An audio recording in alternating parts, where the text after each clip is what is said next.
I make sales every single day on Etsy, and let's hop into my analytics just so I can show you the receipts. And then I'm also going to show you how I do it. So this is my revenue for my Etsy shop for the last 30 days. And you can see I've made $718 in the last 30 days. This line right here, there are no $0 days except for today because I'm recording this at 9 a.m. and I haven't made a sale yet. But that line will go up because I make a sale every day, as you can see here. And I'm able to make these sales without posting on social media and without paying for ads. I only work on my Etsy shop while my kids are asleep. I'm a homeschooling stay-at-home mom. If I can do this, so can you. And I'm going to share with you the 3 things that help me make sales every single day. The first thing that I do to make sales every single day is that I only list products that have a high search volume and low competition. And I use eRank to do that. So this is my eRank dashboard. And whenever I'm coming up with these product ideas, I start with something super broad, like let's say principal planner. So when we type in principal planner, you can see that the competition here is like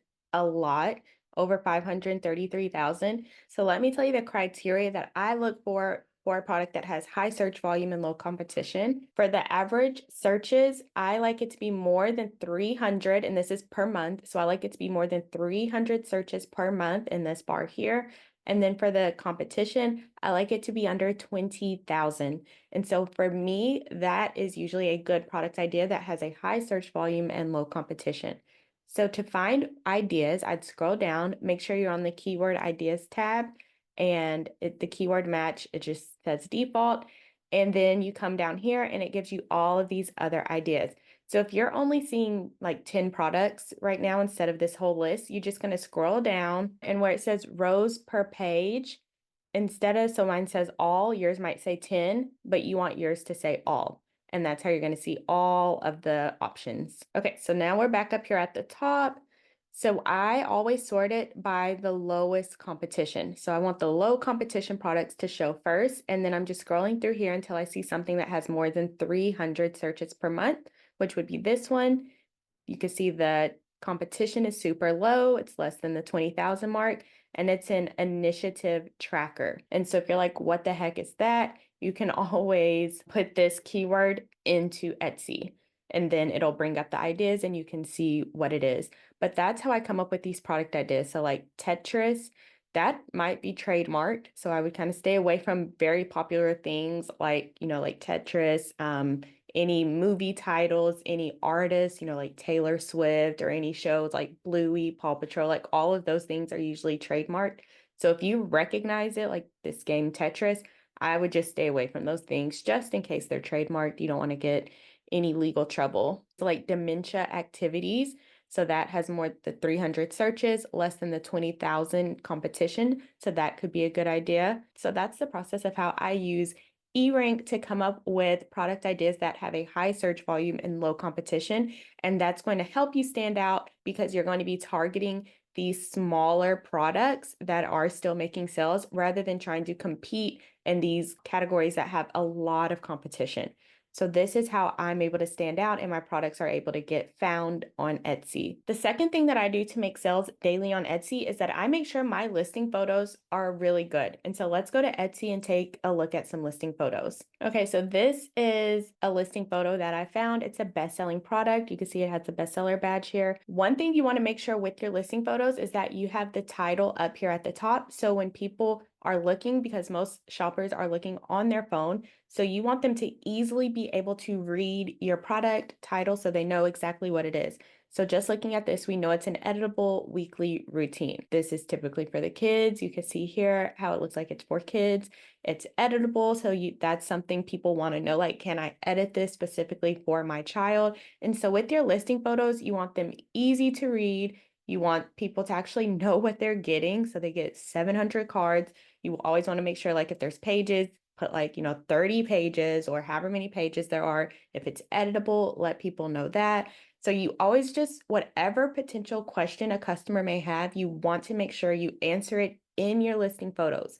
A lot of people are not going to read your description. So you want to make sure you are answering their questions within your listing photos.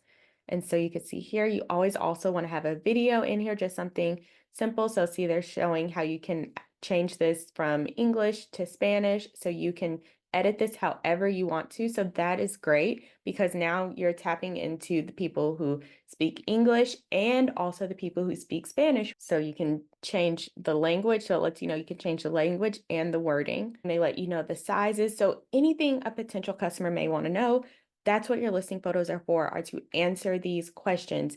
Make sure they can see the product easily so they know how they're going to be able to use it. They want to know all of the features, the benefits of the product, if you can do that as well. Talk about how it's going to make their life easier. And they're just letting you know like why this is a great product. And so that's the benefit of your listing photos, is to make sure that people don't have any questions. They know exactly what they are getting. And that's where I see most people going wrong, is that whenever I look at their listing photos, I don't even know what the product is. So why would I buy it if I don't even know what it is? So from the very beginning, if I'm just scrolling through Etsy and Etsy shows me this product, I'm going to know exactly what this is. So that's what you want to make sure you're doing with your listing photos, is making sure that they stand out and that they answer any potential questions that a customer may have, because confused people don't buy. You do not want your potential customers to be confused. You want them to know exactly what they're getting so that they buy it. And the third thing that I do to make daily sales on Etsy is make sure that my prices are competitive. So I've typed in budget spreadsheet here. And so we can look through here and see, always skip the ads. I want organic searches. So Etsy is promoting these products, or they might be using social media, but they're not paying for ads. And so you want to be competitive with your pricing. And so you can see here, like this spreadsheet is $3.99, 99 cents, $5, $3. This one's $10. So, and it's still pretty popular. But I'm sure there's something that separates it from the other products. So this one's $2, $1. And so you want to make sure that your pricing is competitive and similar to the other prices that are already listed on Etsy. So like if I'm making a budget planner spreadsheet that uses Google Sheets, so this one's $3. This one also is for Google Sheets. This one's $5. This one can also be used in Google Sheets. It's $3. So you want to make sure that your pricing is similar to the prices that are already on Etsy. Like this $10 one, it's definitely higher than the other ones, but I would also see if they're, because they might be using social media to get a majority of their sales. If you are driving your own traffic and people want to buy from you, then you can get away with higher prices because people feel connected to you. And so they don't really care what you're charging. They want to buy your product. But if you're only wanting to get sales on Etsy, then you need to be pricing your products similar to the products that are already on Etsy. So like if I was making a Google Sheet budget planner, then I would price it around $3 like these other ones, because these people, Etsy shoppers, don't know me. I'm not using social media to promote my products. They're just seeing my listing photo and I just want them to buy my product. So you need to make sure that your pricing is competitive and similar to what is already on Etsy. And if you focus on those three things alone, that should help you start making more sales on Etsy. And the more products you add, once you've mastered those things, so you need to master your search engine optimization, you need to be able to make really good listing photos that stand out, and you need to know how to price your products so that people buy them because they're not overpriced. And so if you can master those three things, you are going to increase your chances of making daily sales on Etsy. I only have 38 products in my Etsy shop and I make sales every single day. So if you've been wanting to start an Etsy shop and you're not sure where to start, head to the description and grab my free Etsy starter guide. It walks you through the steps that I took to start my Etsy shop, only being able to work while my kids were sleeping. So it's super simple and straight to the point, and tells you exactly what to do. And if you're wanting to get more views to your Etsy product so that you can make more sales, make sure you check out my Etsy SEO playlist, where I walk you through the strategies that I use to make sales every single day on Etsy.